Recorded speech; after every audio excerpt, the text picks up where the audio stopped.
kehidupan kita di dunia ini, ya, manusia itu ditempatkan oleh Allah di dunia, tempat yang rendah, untuk mendaki kembali kepada Allah Subhanahu wa taala.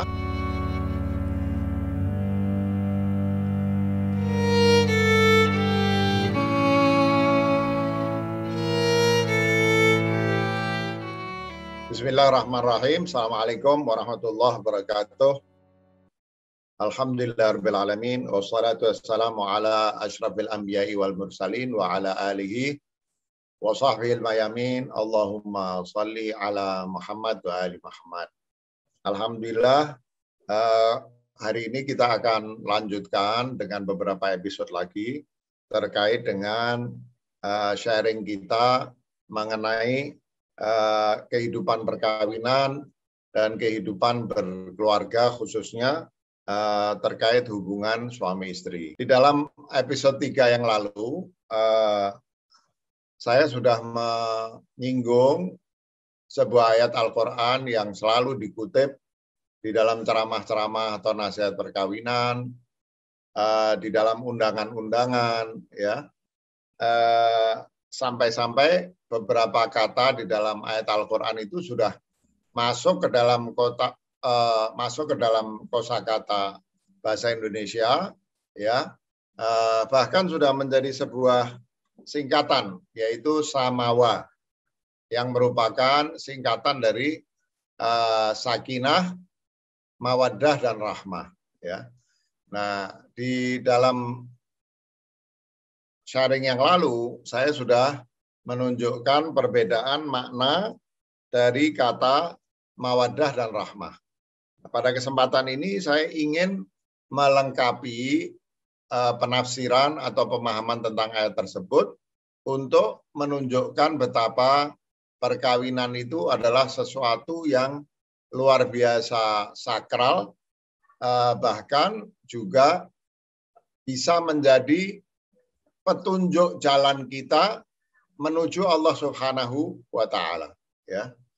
Saya tidak akan banyak berbicara tentang betapa di dalam ayat Al-Qur'an yang lain Allah Subhanahu wa taala itu menyebut perkawinan sebagai mitsaqan ghalidha, perjanjian, ya, yang sangat serius.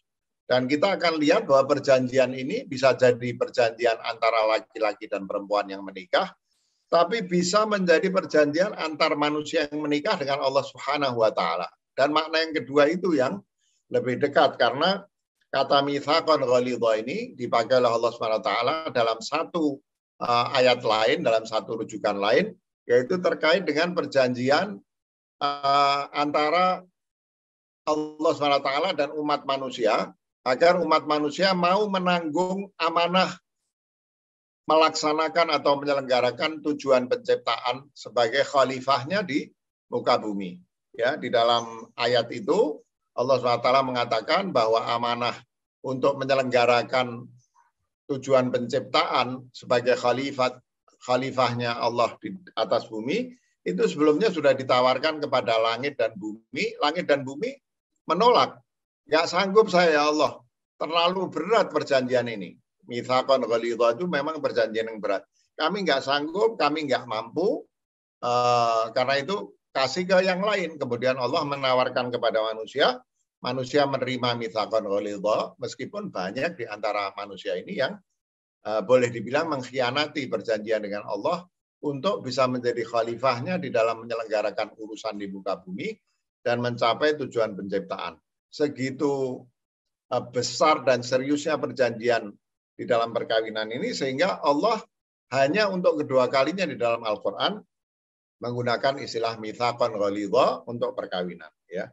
Nah, ayat ini yang mau saya baca ini, ya, ayat yang sudah sangat sering dibaca ini, yaitu surat An-Nisa ayat 1. Allah SWT mengatakan begini. Ini sudah saya bahas bagian maknanya di dalam episode yang lalu, tapi karena kali ini saya mau mengambil kesimpulan yang lebih mendasar tentang hakikat perkawinan, maka saya baca secara lengkap. A'udzubillahi minasyaitonirrajim. Ya ayyuhan nasu taqu rabbakumul ladzi khalaqakum min nafsin wahidah wa khalaqa minha zaujaha Wa batsa minhuma rijalan katsiran wa nisaan. Wattaqullah alladzi tasaaluna bihi bil arham innallaha kana 'alaikum raqiba. Ya. Ini satu ayat yang juga terkait dengan perkawinan, ya, yang saya akan baca sepintas untuk menunjukkan betapa Allah SWT langsung dalam satu nafas menghubungkan antara penciptaan jodoh seseorang dan keturunan-keturunan yang lahir daripadanya dengan gagasan paling mendasar dalam ajaran Islam, yaitu gagasan tentang takwa. Ya, Allah memulai dengan bertakwalah kepada Tuhanmu, kemudian ketika bicara tentang perkawinan, tentang jodoh dan keturunan yang lahir dari perjodohan itu, baik laki-laki maupun perempuan, Allah sekali lagi mengulang bertakwalah kepada Allah, yang dengan namanya kamu saling meminta, saling memenuhi kebutuhan, terutama ya mengenai hubungan silaturahim. Ya, hubungan silaturahim tentu terkait erat dengan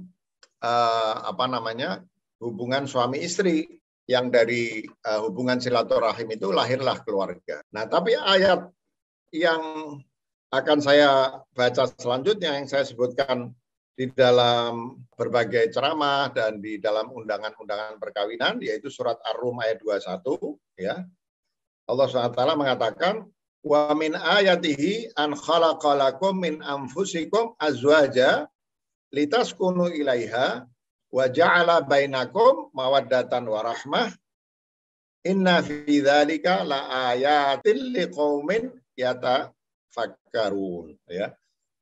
Jadi dalam ayat ini Allah mengatakan, dan di antara tanda-tanda Allah, lihat ya, ini tanda-tanda Allah, yaitu Allah menciptakan bagi kalian, ya, pasangan dari diri kalian sendiri, diri manusia, ya, yang dengan pasangan itu kalian semua menjadi tentram, ya, dan untuk keperluan memastikan ketentraman di antara pasangan itu Allah menciptakan mawaddah dan rahmah, ya. Sekali lagi di atas Allah mengatakan wa min ayatihi, di bawah Allah mengatakan inna fi dzalika la ayatin liqaumin yatafakkarun. Sungguh, ya, inna, sungguh di dalam perkawinan itu ada ayat-ayat bagi orang-orang yang mau berpikir. Nah, apa maksudnya tanda-tanda ini? Dan kenapa Allah mengatakan tanda-tanda Allah ini hanya akan disadari oleh orang-orang yang berpikir, ya? Karena kalau kita kembali pada pembahasan di episode yang lalu, kan dikatakan bahwa esensi perkawinan itu, puncak perkawinan itu adalah kepemilikan rahmah, belas kasih, yaitu terkait kemampuan kita mencinta meskipun objek yang harus kita cintai itu sudah tidak sempurna. Rasulullah Shallallahu Alaihi Wasallam mengatakan, mengajarkan kepada kita agar kita berakhlak dengan akhlaknya Allah Subhanahu Wa Taala. Takhallaqu bi akhlaqillah. Ya, bahkan sebetulnya tujuan seluruh proses kehidupan kita di dunia ini, ya, manusia itu ditempatkan oleh Allah di dunia, tempat yang rendah, untuk mendaki kembali kepada Allah SWT, menyatu kembali dengan sumber kita. Persatuan itu hanya dimungkinkan kalau kita sudah memiliki akhlak Allah di dalam diri kita. Dua hal itu bersatu jika memiliki kesamaan. Maka kita harus menanamkan akhlak Allah, yang dengan akhlak Allah itu menyebabkan kita mendekat, ya, kita mendekat dan menjadi satu dengan Allah SWT. Itulah tujuan kehidupan.